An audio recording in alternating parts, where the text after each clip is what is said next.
Hello, listeners, and welcome. 12-Sided Stories presents Otherworld London, an actual play RPG podcast that uses the 7th edition Call of Cthulhu system. We weave macabre, Gaslight-era tales of terror and suspense for your listening enjoyment. Our games are story-driven and rules-light. Now, our keeper for Otherworld London, Wes Otis.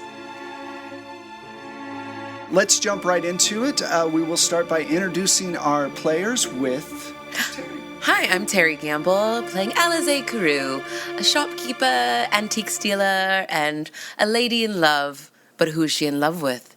Is she in love with a creature? Or is she in love with a man?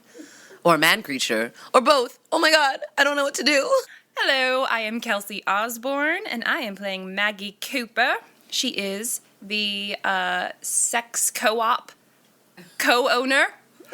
Proprietor? I don't know how to say this in a different way that I haven't said before. I like it that way. Okay. Mm-hmm. And I think your clients do too. Yeah. So we'll go with that. That's my deal. Okay. All signs point to me being Mac Beauvais, and I play Ethel Prendergast, who is an American transplant, very spooky, loves her tarot cards, and tragedy seems to follow her everywhere.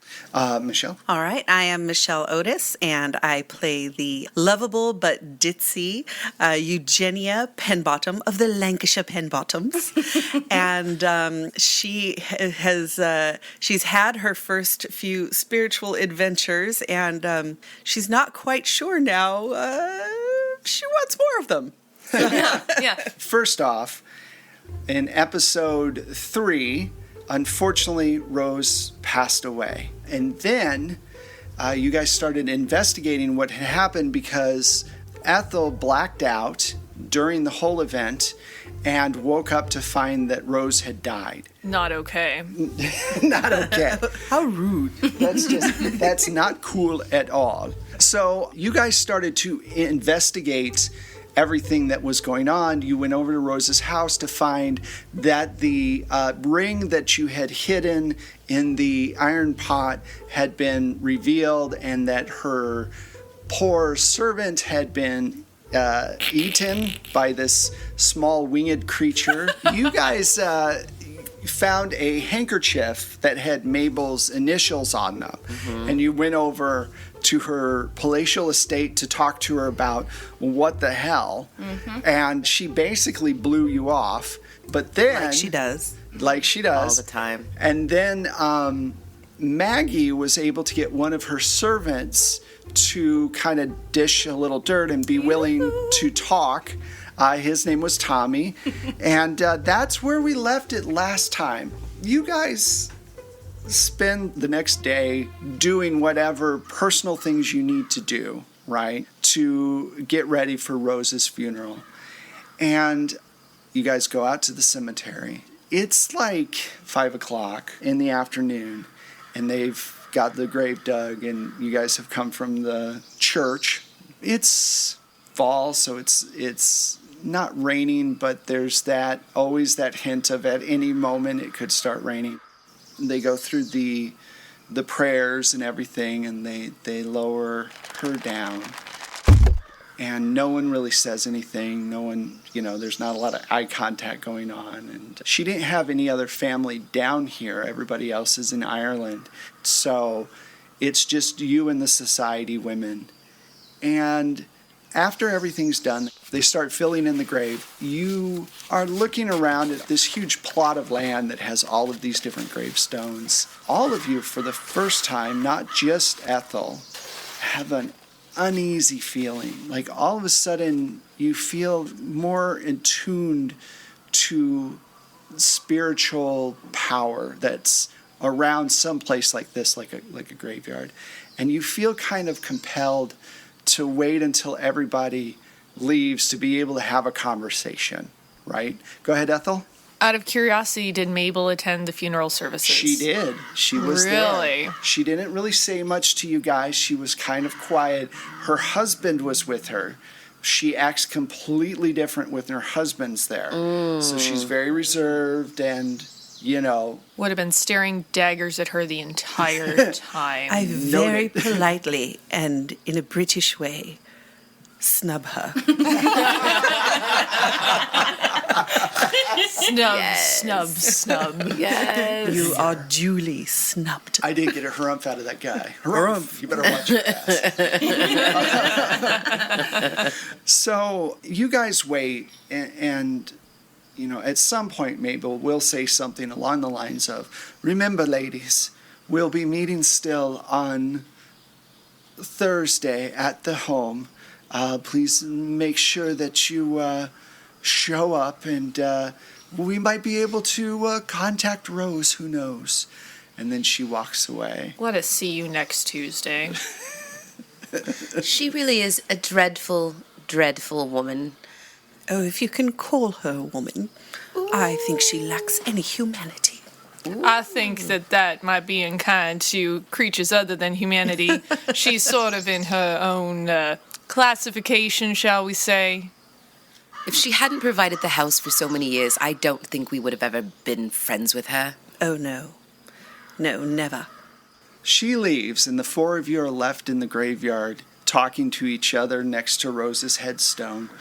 And it is difficult. You can't help but feel this great sorrow over what happened. It's about 6 o'clock, so it's starting to get a little dark. It's not like totally dark. It's been a couple of days since you've seen each other. You're still studying that book, True Magic, which is going to take a while. What exactly do you guys talk about?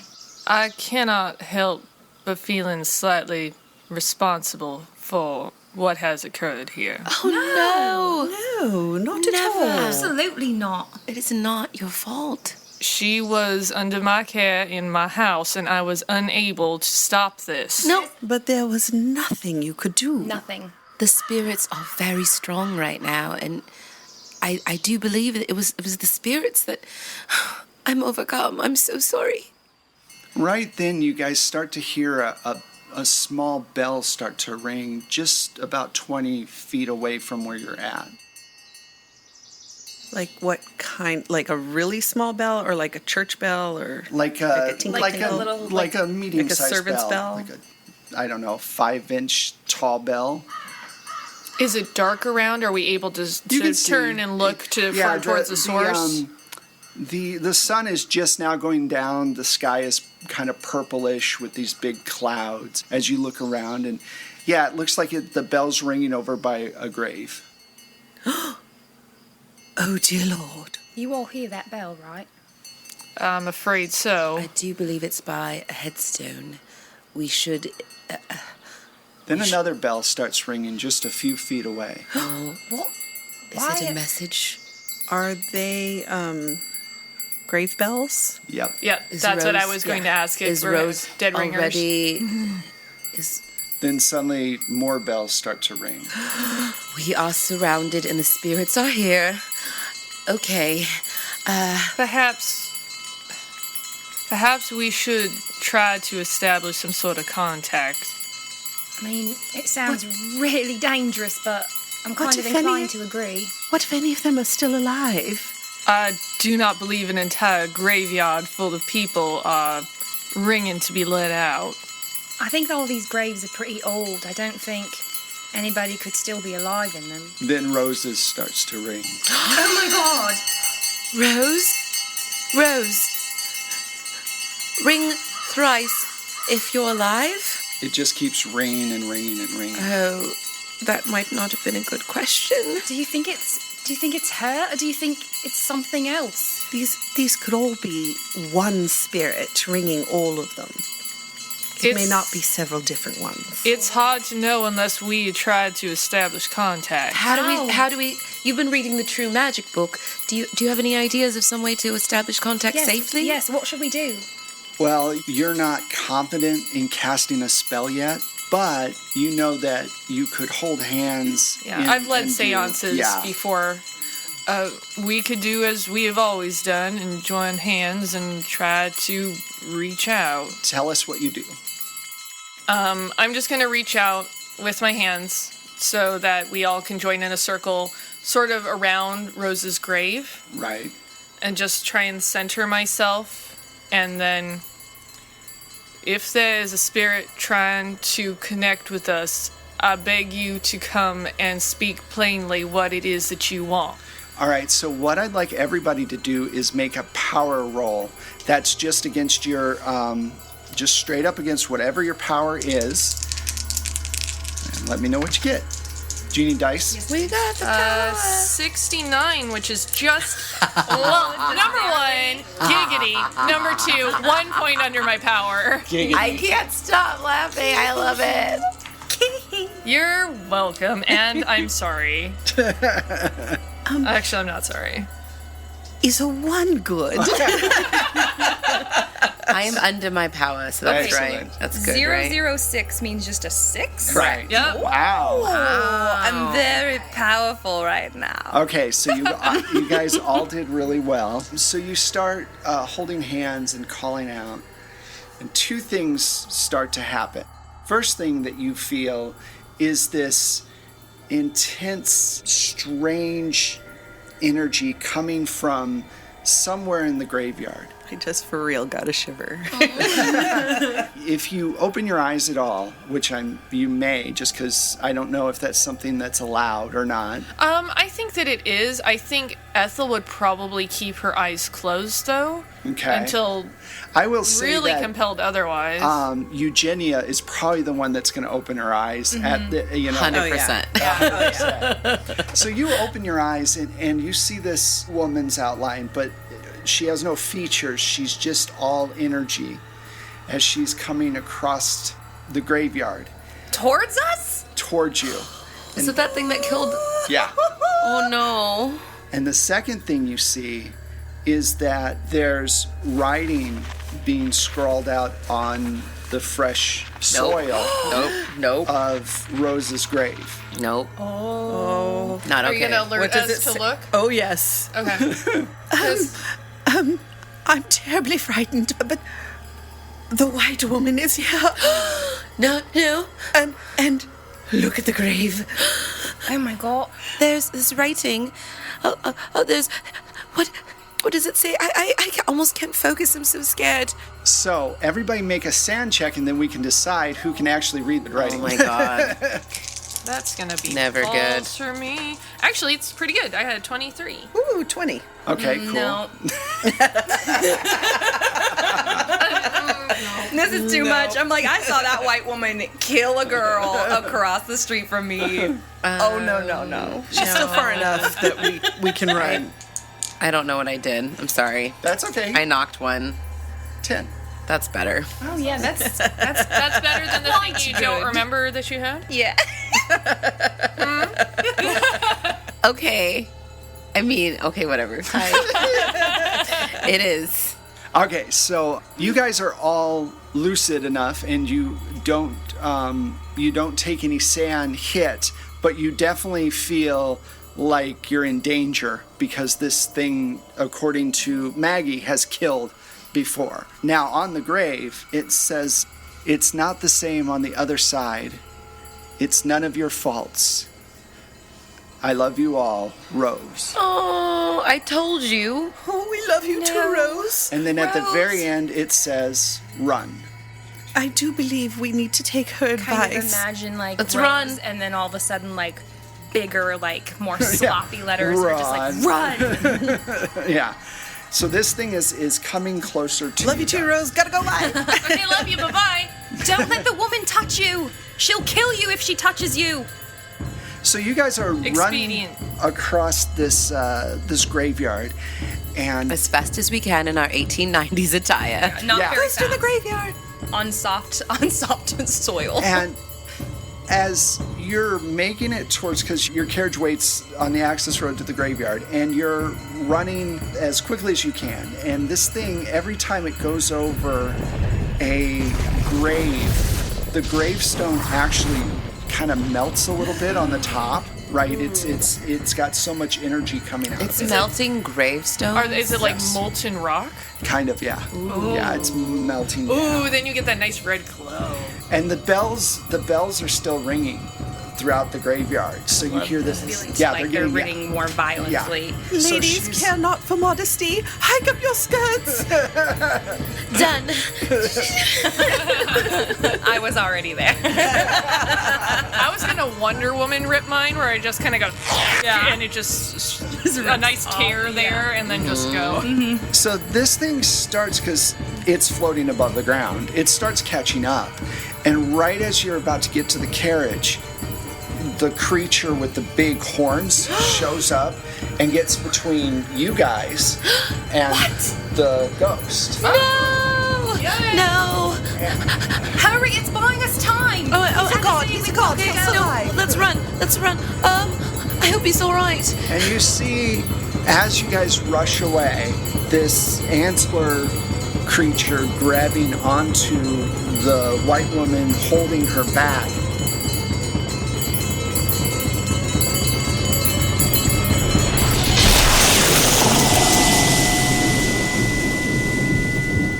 And then at some point, you go over the hill and you see them disappear. And you don't know what happened.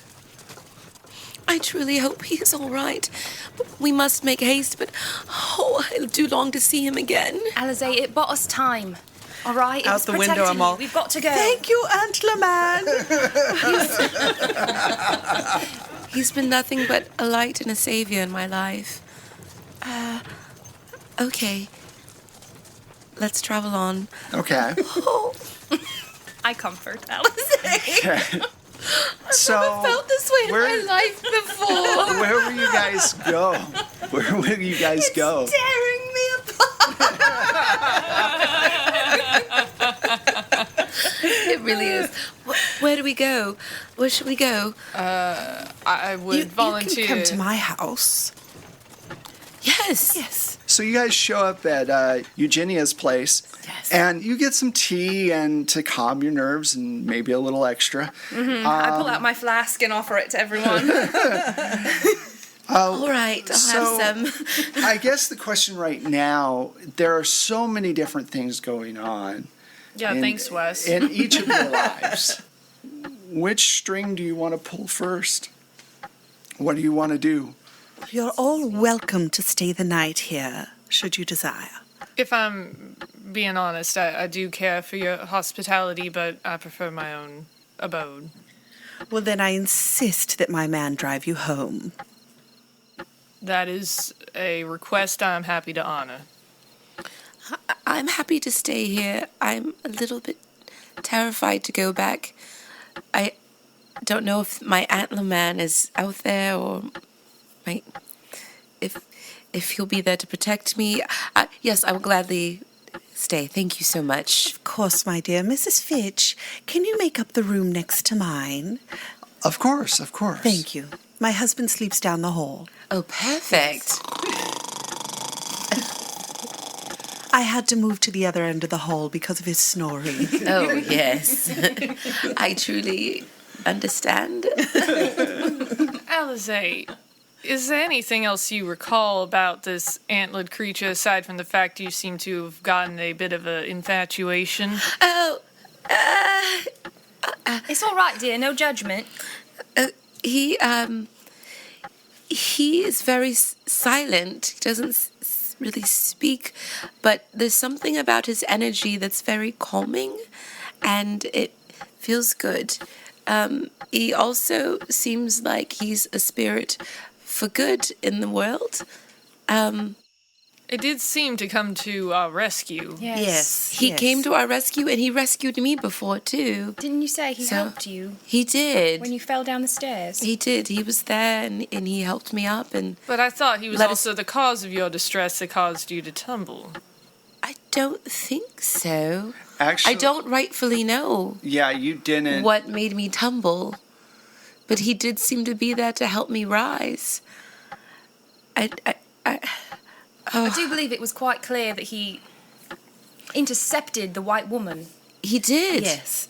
And I think that if he was the cause of your stumble, I think it was purely unintentional.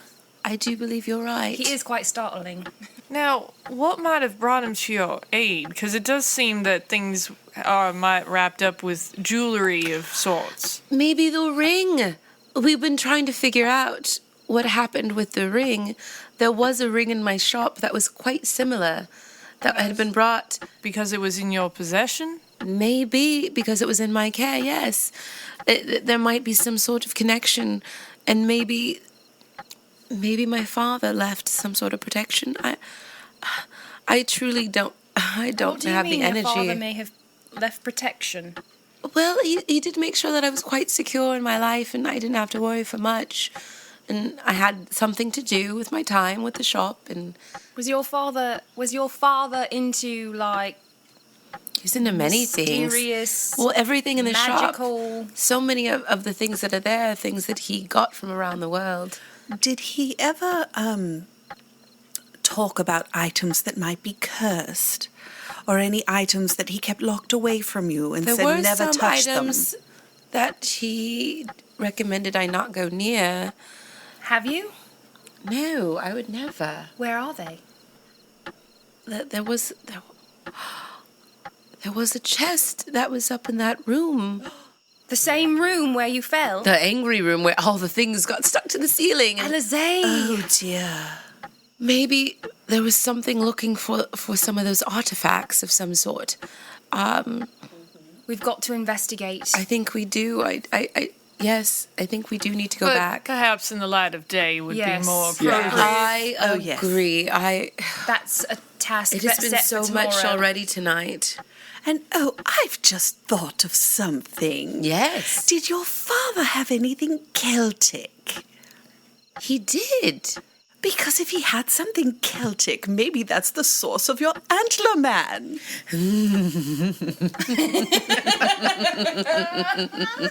It could be.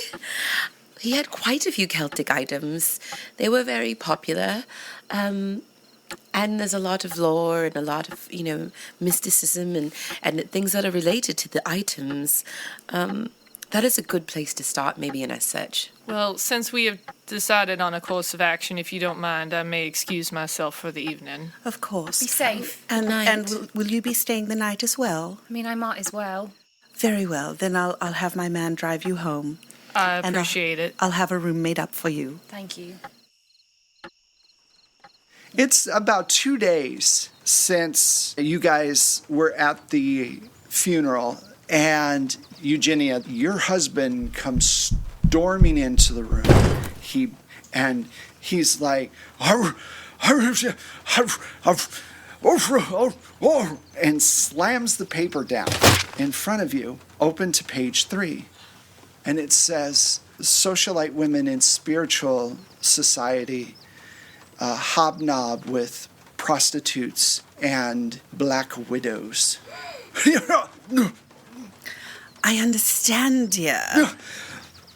Oh, well, I can't help who's in the society and who isn't. And he just storms out. He is super angry, right? And you hear him like knocking around all over the place and stuff, because all of this is a really big deal Oh, yeah. to you guys and your status. Miss Fitch comes in and goes, ma'am, your husband seems to be on, I don't know a word for it, a tear. What should we do? He's very upset and he's breaking some china that we can't replace. Well, he paid for it, so allow him to break it and then we'll replace it with something else. It's all right. It was his mother's. I hated it anyway. I am so angry right now with that horrible Mabel. Excuse my language. Oh, no problem, ma'am. I'll forget you ever said it. That woman. Why? Well, what did she do, ma'am? I would explain it to my husband in terms he could understand, but he can't understand any of them. And I yell down the hall, I go, you do know Mabel is part of that society, don't you? Oh, quiet. I read it. So it basically says that the long-held, upstanding Christian Royal Spiritual Society, the society that worked within the bounds of the Anglican Church to try to talk with the dearly departed of the upper class of London, has been spoiled by the unfortunate addition, against some of the members' better judgment, of a prostitute and a woman who has several unseemly things in her past that might tie her to deaths. And she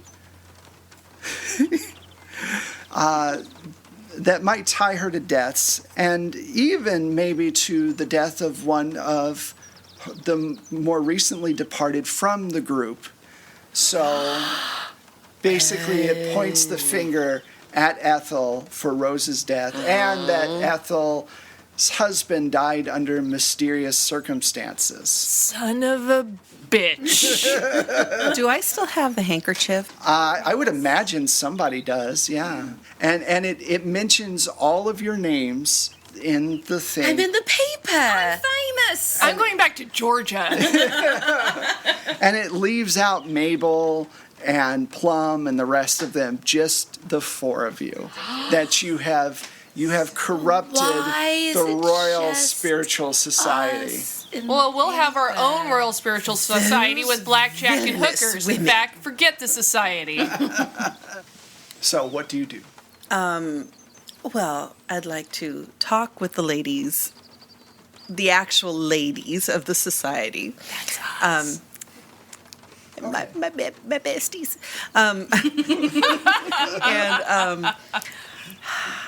My idea is that Mabel's handkerchief somehow makes it to the press office. And the fact that we found it. Okay, Are you so bringing Rose's this up house. as like an idea Well, we'll- to yeah, us? to you guys. we'll get back to that then. I like I it. like it. I love you. I like it a lot. I like it. So once you go back the next day, this is before the bombshell of the newspaper hits. When you go back to the shop, you find a pacing Benny back and forth in front of your shop. He has a huge thing of flowers. I love him so much. I was worried about you. Are you okay? Yes, I'm all right. Just shaken up. Those are They're for you, of course. those are beautiful. Oh, I was worried. I'm not very good at picking They things are out. perfect. Oh, I'm very Benny, they're perfect. Okay. Can we have tea or? Absolutely. Oh, that's why don't you come inside? That'd be wonderful. Come in. I'll prepare us some tea. So when you guys walk in the door, there is this chain with a hook, and this dressed down piece of elk meat. It's this huge side of elk meat. Wes Otis, if you Delicious. killed my antler man, I will. And then all around the bottom of it is, IRL might cry right now. Oh.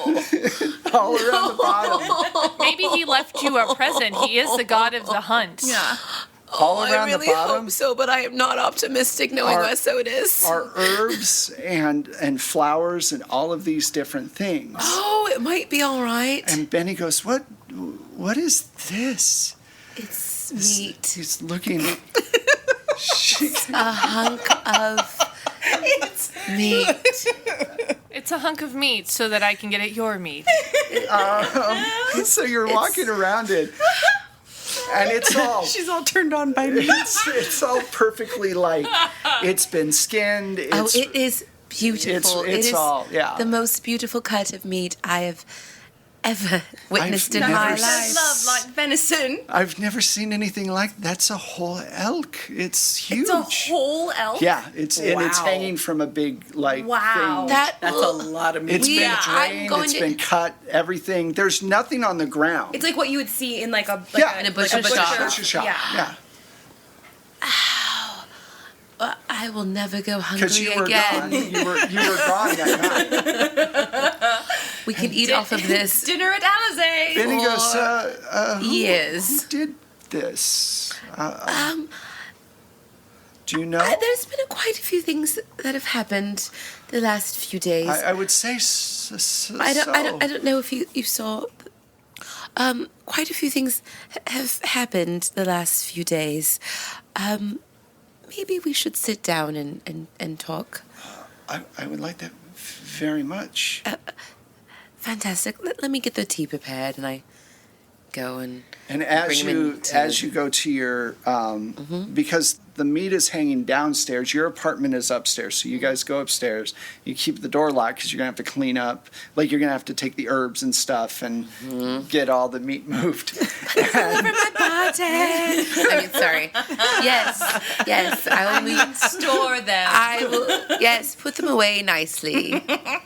All right, so we go upstairs So to you're my upstairs and you're apartment, making my flat. tea, and as you're making tea, you look out, and across the way, in the shadow of an alleyway, you see these antlers kind of look out, and then kind of go I am away. filled with a special peace and calm and excitement all at the same time.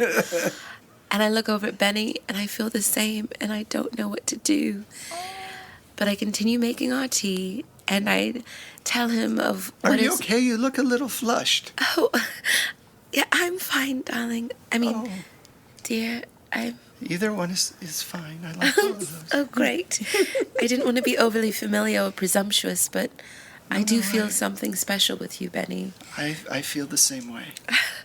You do? Oh, that's wonderful.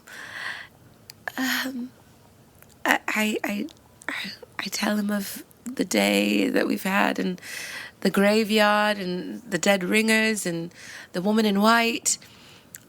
I tell him a little bit about the man, but I'm conscious of. You leave out the sexy bits. I leave out that I am very stirs attracted you. to him, and it has changed me as a human. But I do let him know that I feel safer somehow because there is a Celtic god protecting me, maybe. I don't want him to be jealous, but I'm not sure if I've succeeded by the look on his face. Well, that's all very interesting. It's quite a high bar set. Yes.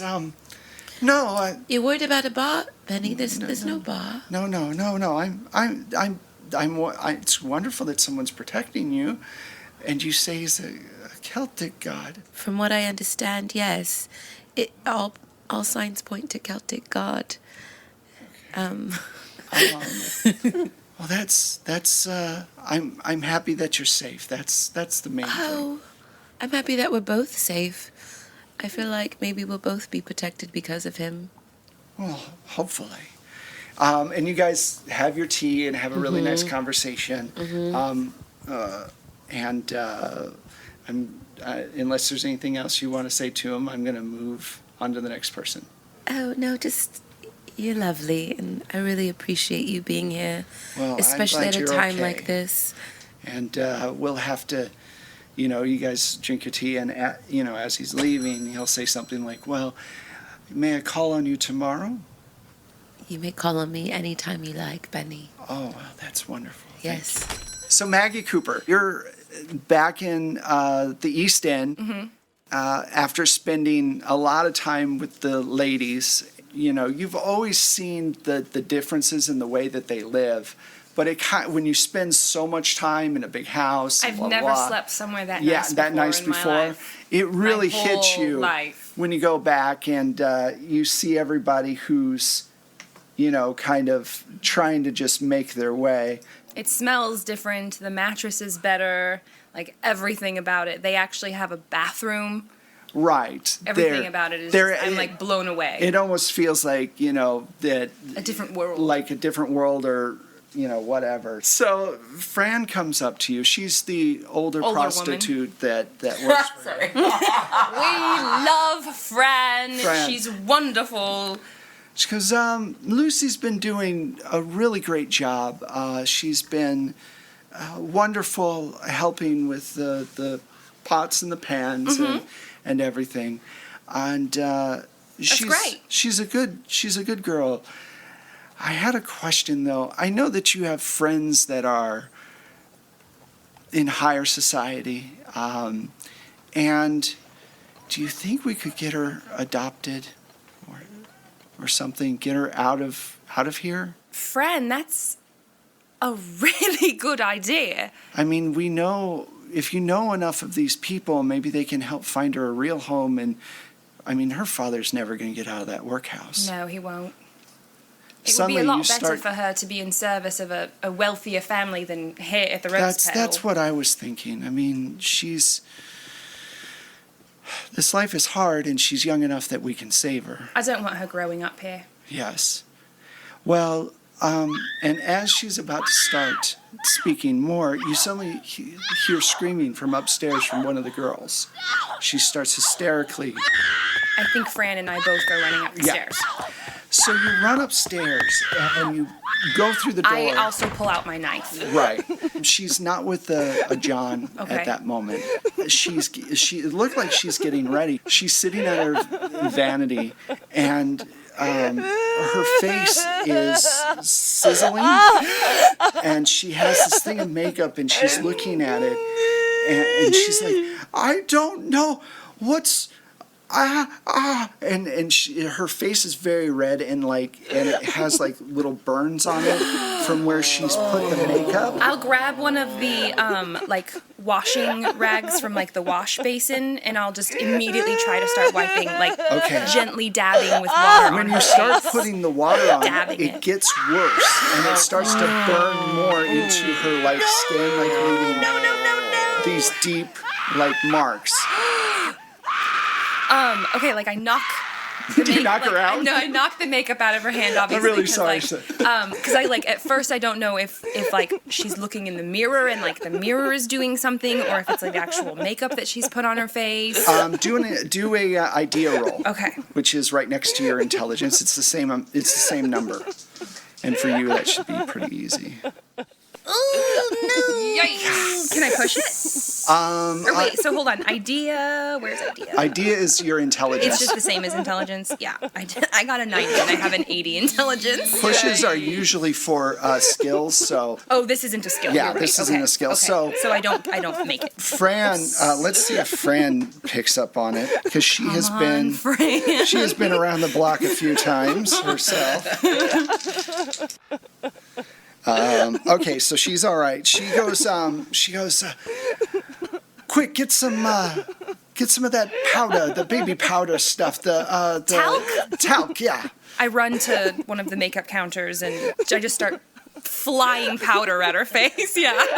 So after that, it calms her down, but she's got these horrible, marks on her face. She goes, who's going to want to sleep with a prostitute that's hideous?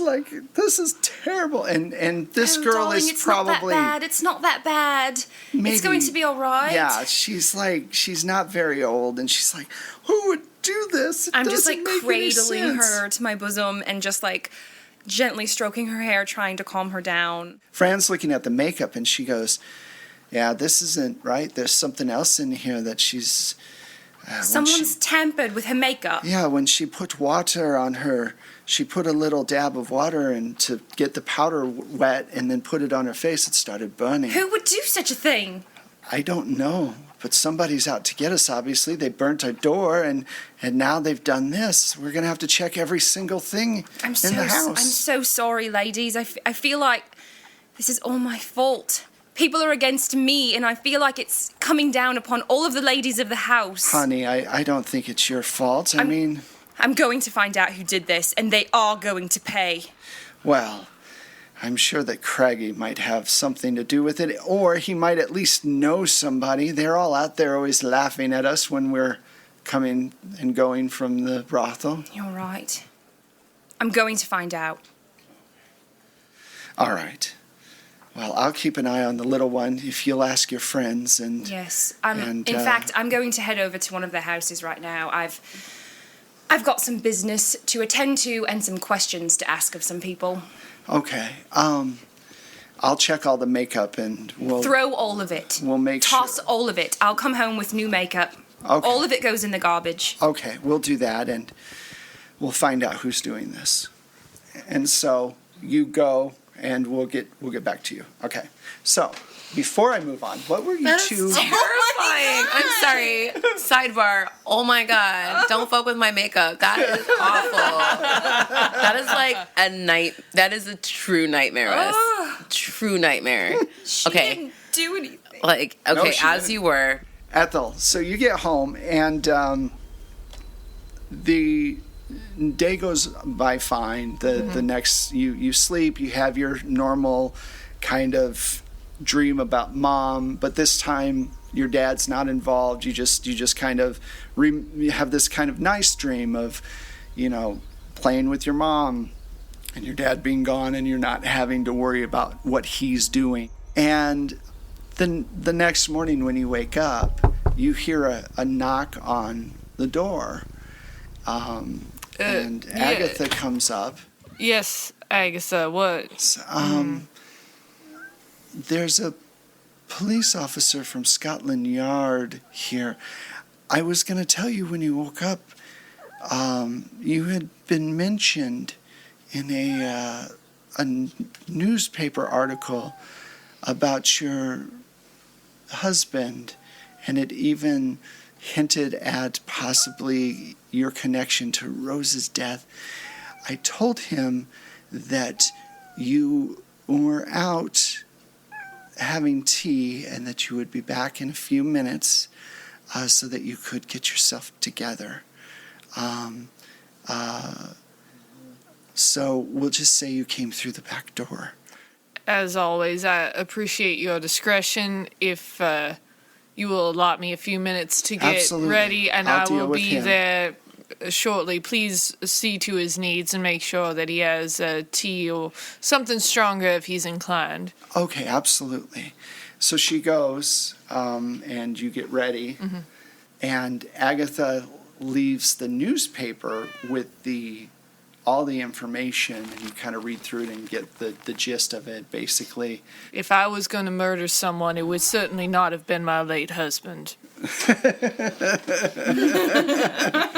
You go downstairs. There's a gentleman there dressed in a nice suit, and he goes, I'm sorry to call on you this early, ma'am, but unfortunately, we got some tips that we have to, I don't think they're true, but we have to follow up on them.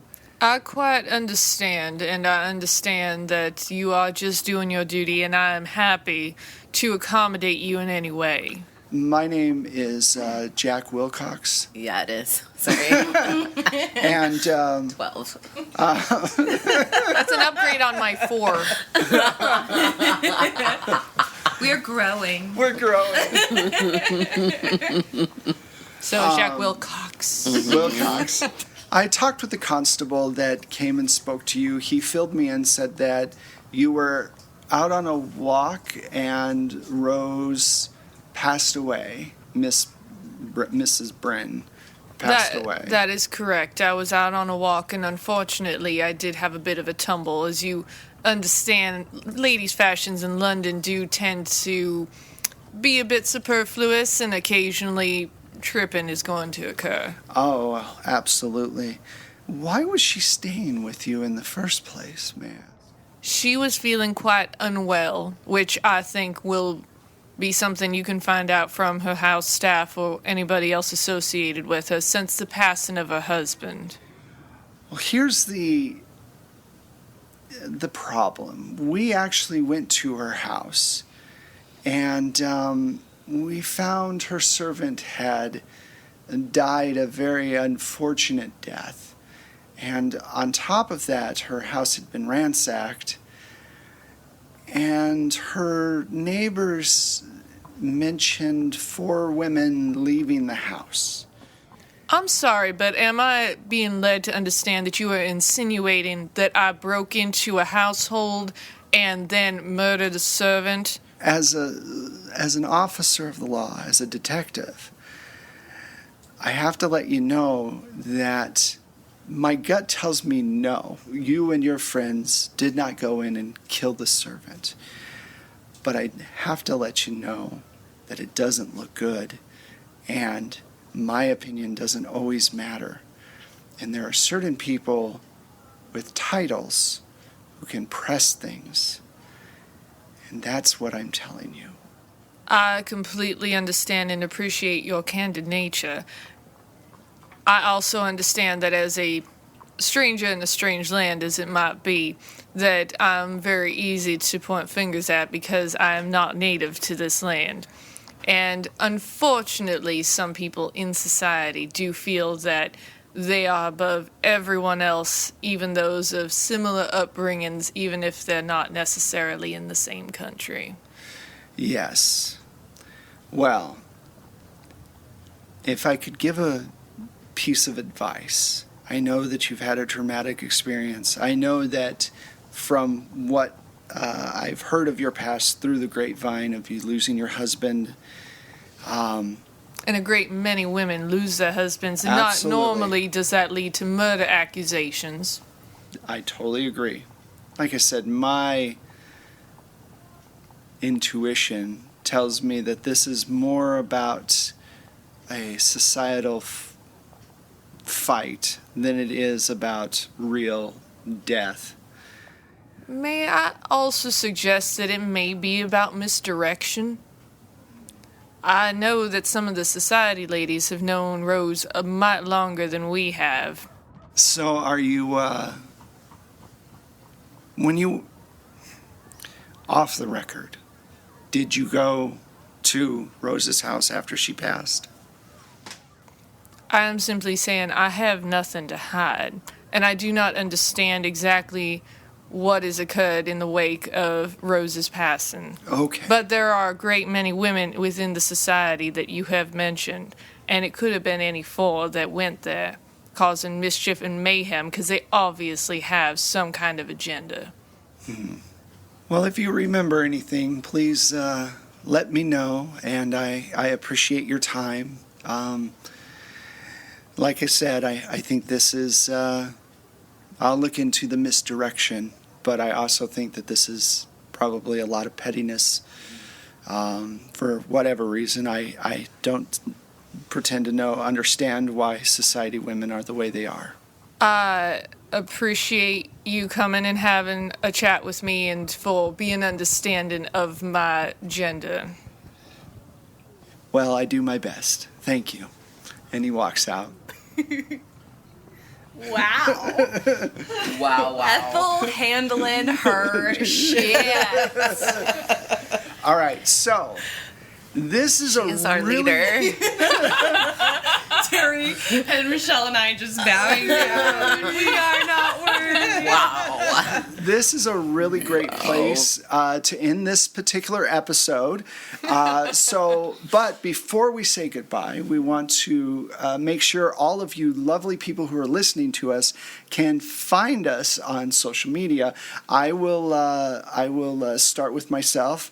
You can find me on Twitter at Plate Mail Games. You can find me. There's a Facebook page that's Plate Mail Games as well, or my website, Plate Mail Games. If you get that there's a kind of a pattern, it's because Plate Mail Games is basically what Michelle and I do. We create music and sound effects and everything else. All the sound effects you hear on the show are things that we edit.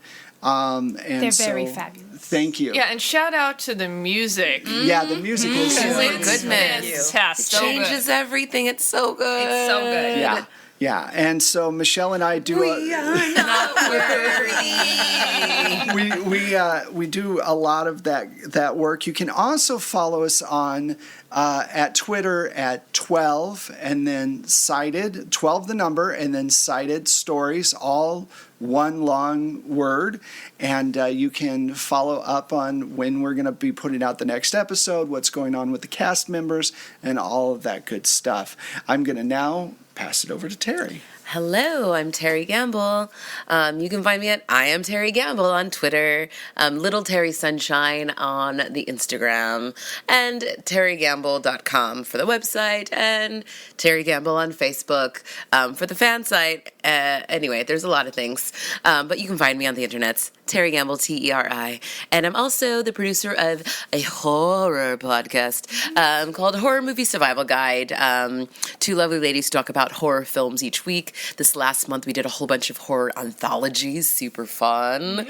There's always more horror, more fun. So check us out, Horror Movie Survival Guide on the iTunes. Kelsey Osborne. You guys can follow me on Twitter and Instagram at Kelsey Kelsum. That's KELSEY KELSEM. Hi, I'm Mac Beauvais. When you're not seeing me out of the corner of your eye, you can find me on social media as @StrangeLikeThat. That will be Facebook, Instagram, Twitter, and that's pretty much it. Other social media is not worthy of my time. And you can also find me pretty much everywhere as the co-host of Disney Distilled. We are also on Facebook, Instagram, Twitter, and we have a website, DisneyDistilled.com, where we drink copious amounts of booze and talk about Disney news, and it is delightful and contributing to my alcoholism. So check us out. I'm Michelle Otis, and you can find me on Twitter and Instagram, though I don't Instagram a lot, on Twitter at Michulu, MICHULHU. All right. Well, thank you so much for listening to us on this adventure. We have many more to come. Well, you know, if they make it through the next one, who knows? I mean, you know, dun, dun, dun. Thank you so much for listening, and we will see you. We hope that you will be with us again in the next Otherworld London. Thank you.